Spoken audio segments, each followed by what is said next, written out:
जन दोस्तों, वंदे मातरम।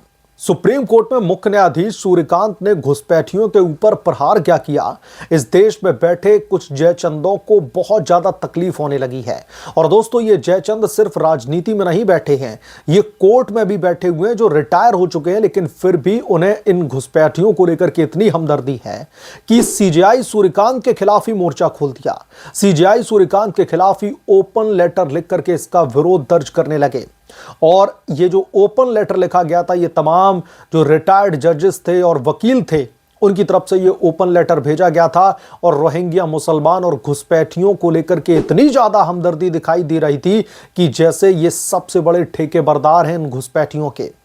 और इन्हें यह लगा था कि सीजेआई सूर्यकांत के खिलाफ में ये मोर्चा खोल देंगे और न्यायपालिका के ऊपर दबाव बना करके रोहिंग्या मुसलमानों और घुसपैठियों के लिए थोड़ी बहुत राहत भले प्रदान कर लें कोर्ट से। लेकिन यह दांव इनका अब उल्टा पड़ता हुआ दिखाई दे रहा है। सीजेआई सूर्यकांत के खिलाफ में लिखा गया ओपन लेटर अब इनके लिए गले की फांस बनता जा रहा है। रोहिंग्या मुसलमानों और घुसपैठियों की इन लोगों को इतनी चिंता है, लेकिन यही घुसपैठिए जब हमारी सेना के ऊपर पत्थर मारते हैं, जब हमारी सेना के साथ में लड़ने के लिए उनके सामने खड़े हो जाते हैं, उनको दुलत्ती मारते हैं, तब इन लोगों को कुछ नहीं दिखाई देता इन घुसपैठियों को लेकर। तो अब इस मामले को लेकर पूरे देश में राजनीतिक हाहाकार मच गया है, क्योंकि जस्टिस सूर्यकांत की तरफ से रोहिंग्या मुसलमान और बांग्लादेशी घुसपैठियों को लेकर जो उन्होंने टीका टिप्पणी की थी कोर्ट में, उसने इन लोगों को अब बुरी तरीके से बेचैन कर दिया है। क्या है पूरा मामला, आपको मैं विस्तार से बताता हूं। दरअसल इस एसआईआर की प्रक्रिया को लेकर लगातार सुप्रीम कोर्ट में बहस चल रही है, और एक बहस के दौरान एक आंकड़े निकल कर आते हैं और एक याचिका दाखिल की जाती है, और उसमें यह कहा जाता है कि तमाम रोहिंग्या मुसलमानों को, यानी कि जो घुसपैठिए हैं, उनको हिरासत में ले लिया गया और फिर हिरासत के बाद में वो कहां पर चले गए, कुछ भी ऐसा पता नहीं चल रहा। नंबरों में हेरफेर की जा रही है। इसके बाद में इस मामले पर सुनवाई करते हुए सीजेआई सूर्यकांत ये कह देते हैं कि आप लोग क्या चाहते हैं, क्या घुसपैठियों के लिए हम रेड कारपेट बिछाएं, क्या घुसपैठियों के आदर सम्मान में जो है हम यहां पर कोर्ट में बैठ करके इस मामले पर सुनवाई करें। पहले देश में तारों के नीचे से, सुरंग के अंदर से एक देश में घुस करके चले आते हैं, और फिर इनकी शिक्षा, पानी, भूख, सबका जिम्मा अब जैसे लोग लेकर के सुप्रीम कोर्ट में चले आते हैं। तो इस मामले पर जब सीजेआई सूर्यकांत ने यह टिप्पणी की कि आप क्या चाहते हैं कि घुसपैठियों के लिए हम रेड कारपेट बिछा दें, तो ऐसा लगा इस देश में बैठे कुछ जयचंदों को जैसे घुसपैठियों को नहीं, उन्हें ही सीधे तौर पर यह स्टेटमेंट मार दिया हो सीजेआई सूर्यकांत ने। आनन फानन में 5 दिसंबर को एक ओपन लेटर का जो है जिक्र होता है। एक ओपन लेटर लिखा जाता है जिसमें कुछ जजों, वकीलों और campaign for judicial accountability and reform यानी कि सीजेएआर ने सुप्रीम कोर्ट की बेंच की टिप्पणी पर आपत्ति दर्ज करते हुए कहा कि 2 दिसंबर को रोहिंग्या शरणार्थियों के बारे में की गई कुछ अभद्र टिप्पणियां जो है गहरी चिंता का विषय है। क्या गहरी चिंता का विषय है? अगर घुसपैठियों को घुसपैठिया कह दिया और यह कह दिया कि जो तारों और सुरंगों के नीचे से घुसकर आ रहे हैं, क्या उनके लिए हम रेड कारपेट बिछाएंगे? उनकी जगह तो या तो जेल में होनी चाहिए या उनके देश में उनको डिपोर्ट किया जाना चाहिए। तो इन्हें लगा कि यह लेटर लिखकर यह न्यायपालिका पर दबाव जो है बना लेंगे। अब दोस्तों, इस पर नहले पर दहला लगा है। सुप्रीम कोर्ट और हाई कोर्ट के तकरीबन 44 रिटायर्ड जजों ने इस ओपन लेटर के खिलाफ में मोर्चा खोल दिया है, और उन्होंने सीधे तौर पर कहा कि इस ओपन लेटर के जरिए घुसपैठियों को तो डिफेंस करने की कोशिश की ही जा रही है, इसके साथ साथ सीजेआई सूर्यकांत के ऊपर भी जो है घटिया राजनीति करने की कोशिश की जा रही है। सीजेआई सूर्यकांत के उस स्टेटमेंट के अलग सलग और बेहुदा मायने निकाल करके सीजेआई सूर्यकांत की घेराबंदी करने की कोशिश की जा रही है। ये तकरीबन 44 जो जज हैं हाई कोर्ट और सुप्रीम कोर्ट के रिटायर्ड, उन्होंने इस ओपन लेटर का सीधे तौर पर विरोध करते हुए अब मोर्चा खोल दिया है। इतना ही नहीं, जो रोहिंग्या मुसलमान या फिर जो घुसपैठिए हैं, उन्हें लेकर के 5 अहम तथ्य भी पेश किए हैं, जिसकी वजह से राजनीति और न्यायालय में बैठे जयचंदों की अब सांसें फूलती दिख रही हैं। मैं एक एक करके आपको उन 5 तथ्यों के बारे में भी बताता हूं, और आप लोगों को ये तथ्य जानने बेहद ही जरूरी है ताकि ये पता लग सके कि कैसे घुसपैठियों के ठेकेदार हमारे देश में ही बैठे हुए हैं। घुसपैठियों के संरक्षण के लिए हमारे देश में बैठे कुछ लोग कैसे तलपापड़ हो रहे हैं। सीजेआई सूर्यकांत की टिप्पणी के बाद में जो इन 44 जजेस ने, जो हाई कोर्ट और सुप्रीम कोर्ट के हैं, उनकी तरफ से जो मोर्चा खोला गया है, जो उन्होंने 5 अहम तथ्य बताए, उनमें पहला है कि रोहिंग्या भारतीय कानून के तहत शरणार्थी के रूप में भारत नहीं आए थे। उन्हें किसी भी कानूनी शरणार्थी सुरक्षा ढांचे के माध्यम से आने नहीं दिया गया। जो कि सीजेआई सूर्यकांत ने भी कहा कि क्या हम घुसपैठियों को रेड कारपेट बिछाएंगे। तो यही कहा जा रहा है कि जो भी ये घुसपैठिए या फिर सो कॉल्ड जो शरणार्थी हैं, ये किसी नियम के तहत या फिर कानून को फॉलो करके, किसी भी कानूनी प्रक्रिया से गो थ्रू होकर के नहीं आए थे।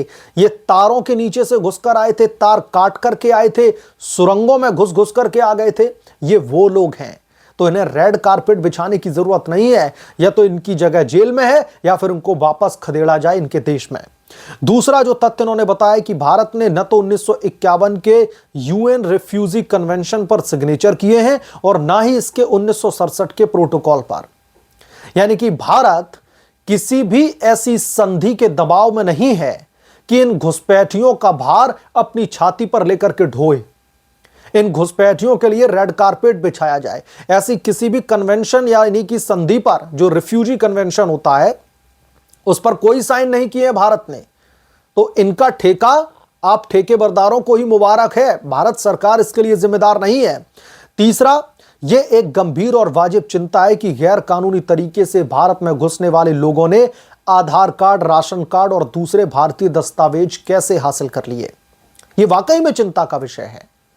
आपके डॉक्यूमेंट देख करके आपके ऊपर एक बार संदेह यह पैदा हो सकता है कि आप भारतीय हैं कि नहीं, लेकिन इन घुसपैठियों से के पास में ओरिजिनल से भी बढ़कर ओरिजिनल डॉक्यूमेंट देखने के लिए मिल जाएंगे। तो यह कौन करवा रहा है? मैं पश्चिम बंगाल का एक उदाहरण देना चाहता हूं। पश्चिम बंगाल में घुसपैठियों का शोर शराबा भी बहुत ज्यादा है।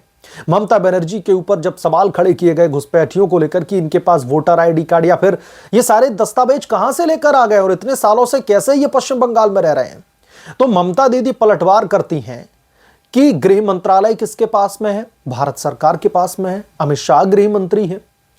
तो जब गृह मंत्रालय केंद्र सरकार के पास में है तो फिर बॉर्डर सुरक्षा की जिम्मेदारी किसकी है? घुसपैठिए कैसे आ गए देश में? इसका आज मैं आपको एक तार्किक जवाब देता हूं। ममता बनर्जी जानती हैं कि लोगों के बीच में भ्रम कैसे फैलाया जाए। जितनी भी कंट्रीज की हमारे देश में सीमाएं लगती हैं, चाहे फिर वो जम्मू कश्मीर में हो, गुजरात में हो या फिर किसी भी सीमावर्ती इलाके की बात करी जाए, एक्सेप्ट बंगाल, हर जगह फेंसिंग का काम हो चुका है, बॉर्डर की दीवारें खड़ी कर दी गई हैं। लेकिन 500 कुछ किलोमीटर की जो सीमा बांग्लादेश में और पश्चिम बंगाल की लगती है, उस सीमा पर दरअसल मुख्यमंत्री ममता बनर्जी ने वहां पर काम ही नहीं किया।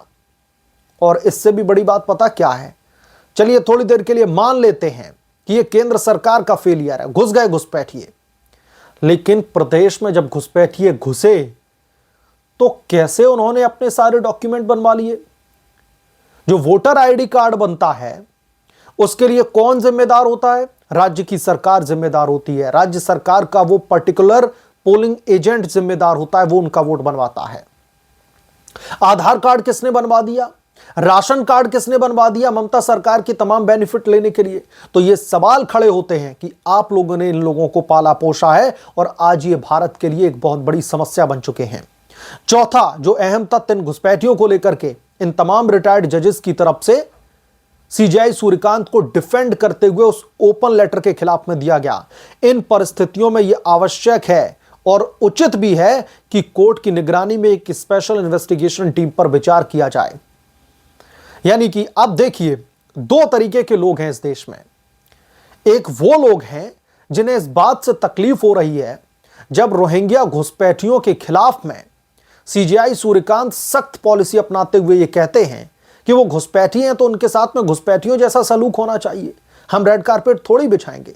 और इन लोगों के लिए हमदर्दी है, जो भी 4-5 जजेस हैं जिन्होंने ओपन लेटर लिखा है, इन लोगों को दिक्कत हो रही है। और दूसरा तबका ये जो ये कह रहा है कि जज साहब एक टीम बनाइए, स्पेशल इन्वेस्टिगेशन टीम बनाइए जो इन मामलों को इन्वेस्टिगेट करे और इन तमाम रोहिंग्या मुसलमानों या फिर घुसपैठियों का यहां से भारत से डिपोर्ट करवाया जाए। तो ये अब हिपोक्रेसी इन जयचंदों की देखिए। पांचवा और अहम तथ्य बताया जाता है कि म्यांमार में रोहिंग्या की स्थिति भी मुश्किल से भरी रही है, इसे भी नजरअंदाज नहीं किया जा सकता। यहां भी पुराने समय से बांग्लादेश से आए अवैध प्रवासी माने जाते रहे हैं और उनकी नागरिकता पर प्रश्न उठाए गए हैं या उन्हें नागरिकता देने से मना कर दिया गया। यानी कि बांग्लादेश से आने वाले रोहिंग्या मुसलमानों या फिर घुसपैठियों की तो चिंता है, लेकिन म्यांमार में क्या हो रहा है उसके बारे में ये ओपन लेटर लिखने वाले दूर दूर तक नहीं सोचते। ये है इनकी हिपोक्रेसी। और हमारी न्यायपालिका के ऊपर दबाव बनाकर सीजेआई सूर्यकांत को सवालों के घेरे में खड़ा करके ये तथाकथित जयचंद क्या साबित करना चाहते हैं, मुझे समझ में नहीं आता कि इन घुसपैठियों के लिए इतनी हमदर्दी क्यों है। आपको मुख्यमंत्री बनना है, आपको सत्ता पर काबिज बने रहना है, आप अच्छे काम करके भी हो सकते हैं, लेकिन घुसपैठिए जो आगे आने वाले समय में इस देश के लिए एक बहुत बड़ा नासूर साबित होंगे। इस देश के पहले ही कई टुकड़े हो चुके हैं। हमने बांग्लादेश का हिस्सा खो दिया, पाकिस्तान का उधर चला गया, अभी इन घुसपैठियों को हम यहां पर पनाह दे करके क्या हम एक आध और टुकड़े का इंतजार करें? जवाब है बिल्कुल भी नहीं। और इन घुसपैठियों के ऊपर जब कार्रवाई की जा रही है तो यकीनन तौर पर इन तथाकथित जयचंदों के पेट में बहुत दर्द हो रहा है और इसलिए सीजेआई सूर्यकांत ने लगता है अपने उस स्टेटमेंट के जरिए इनकी दुखती नस को दबा दिया है और इसीलिए अब ये बुरी तरीके से बिलबिलाते हुए दिखाई दे रहे हैं। बहरहाल आप क्या सोचते हैं इसके बारे में, आपकी क्या राय है, हमें कमेंट करके जरूर बताएं। जल्द मिलूंगा किसी दूसरे बड़े अपडेट के साथ में, तब तक के लिए धन्यवाद। अगर आप लोग चैनल पर नए हैं तो प्लीज चैनल को सब्सक्राइब कर लें और साइड बने बेल आइकन को जरूर प्रेस कर लें ताकि जब भी मैं कोई बड़ी खबर लेकर के आऊं तो उसकी जानकारी सबसे पहले आपको मिले।